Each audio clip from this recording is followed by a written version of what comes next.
California is a community property state. So what is community property? It's defined in the family code, but what it essentially means is property that is acquired between the date of marriage and the date of separation. It will be allocated 50-50 between the parties according to law. All community property is property that's acquired during that time period that isn't separate property. What is separate property? Separate property is property that is acquired by gift, inheritance, or was acquired outside of the date of marriage, date of separation. For example, if someone were to get married and they had acquired through inheritance a retirement account. So you have an IRA from, let's say, your mother that she left you when she passed away, and you keep that in a separate account. That would be separate property. During your marriage, you have employment earnings. You and your spouse go to your day job, you have money coming in the door, maybe you invest some of that money into the stock market.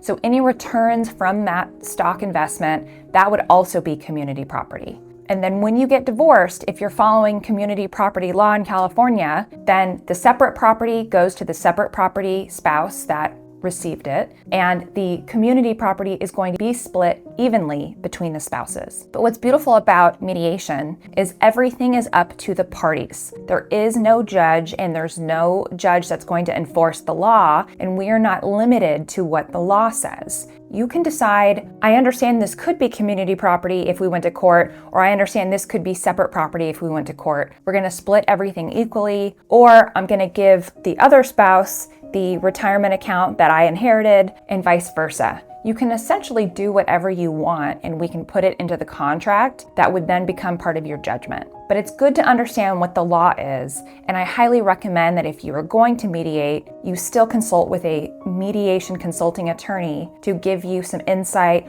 on what the law is in California, as well as your rights and obligations.